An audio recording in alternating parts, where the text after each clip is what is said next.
Give us your assessment. Is there a way out? The war is a total disaster.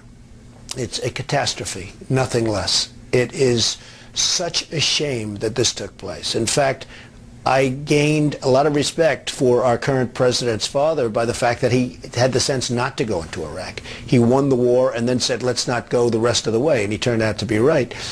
And Saddam Hussein, whether they like him or didn't like him, he hated terrorists. He'd shoot and kill terrorists. When terrorists came into this country, which he did control and he did dominate, he would kill terrorists. Now it's a breeding ground for terrorists. So, look, the war is a total catastrophe. Who do you blame? And they have a civil war going on. Who do you blame? Well, there's only one person you can blame, and that's our current president. I mean, obviously, Rumsfeld was a disaster, and other people that are giving him advice have been a disaster. And Condoleezza Rice, who's a lovely woman, but she never makes a deal. She doesn't make deals. She waves. She gets off the plane. She waves. She sits down with some dictator, 45-degree angle. They do the camera shot. She waves again. She gets back on the plane. She waves. No deal ever happens.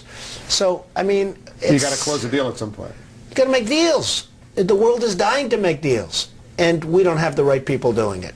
The Vice President, Dick Cheney. Well, he's obviously a very hawkish guy on the war. He said the war was going fantastically just a few months ago, and, you know, it's just very sad. I don't know if they're bad people. I don't know what's going on. I just know that they got us into a mess, the likes of which this country has probably never seen. It's one of the great catastrophes of all time, and perhaps even worse, the rest of the world hates us. You go throughout Europe. I travel. I do deals all over the world. The Europeans hate us. You go to Germany. You go to England. You go to places that, you know, we didn't have problems with. They all hate the Americans because of what's happened. We had a chance after September 11th to be the most popular, for the first time ever, to be the most popular nation on earth, and we blew it. Everybody, for the first time, people felt sympathy. I'm not saying it's a great thing to have sympathy in terms of yourself, but for the first time they felt a sympathy and a love for this country because of what happened. And we blew it. How does the United States get out of this situation? Is there a, how do they get out? way out? You know how they get out? They get out. That's how they get out. Declare victory and leave. Because I'll tell you, this country is just going to get further bogged down. They're in a civil war over there, Wolf. There's nothing that we're going to be able to do with a civil war. They are in a major civil war, and it's going to go to Iran, and it's going to go to other countries. They are in the midst of a major civil war, and there's nothing. And by the way, we're keeping the lid on a little bit, but the day we leave anyway, it's all going to blow up. And Saddam Hussein will be a nice person compared to the man, and it will be a man, it will not be a woman. That we understand. People say, oh, gee, you didn't give the women a chance. It will be a man. Compared to the person that takes over for Saddam Hussein, he will be considered a nice person. This guy will be the meanest, the worst guy, and he'll have one thing. He will hate America, and he'll use that to flame. So, I mean, this is a total catastrophe, and you might as well get out now because you're just wasting time. And lives. You know, nobody talks about the soldiers that are coming back with no arms and no legs.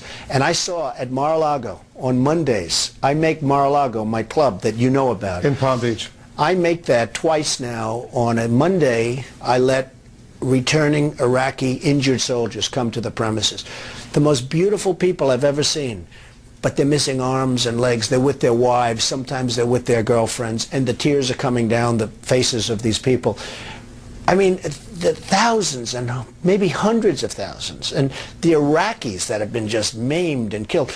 This war is a horrible thing. Now, President Bush says he's religious, and yet 400,000 people, the way I count it, have died, and probably millions have been badly maimed and injured. What's going on? What's going on? And the day we pull out, it's going to explode. We're keeping the lid on a little bit. It's still a catastrophe. But the day we pull out, because they're in a civil war, whether we want to admit it or not, they're in a civil war. What do you think of some of these scandals that are unfolding in Washington right now? As we speak, the Attorney General is under fire, Alberto Gonzales. What do you make of this as an executive trying to watch an administration? Look, everything in Washington has been a lie. Weapons of mass destruction was a total lie. It was a way of attacking Iraq, which he thought was going to be easy, and it turned out to be the exact opposite of easy. He reads 60 books a year. He reads a book a week. Do you think the president reads a book a week? I don't think so. He doesn't watch television. Now, one thing I know is that when I'm on television, I watch, or I try. Because you do. Your own ego says, let's watch. Let's see whether it's good or bad. You want to watch, right? He doesn't watch television. So he's on television being interviewed by you or somebody else. He doesn't watch. Does anybody really believe that? Now they're doing this whole scandal with the U.S. attorneys. Now they're finding emails. And it's proven to be a lie. Everything's a lie. It's all a big lie.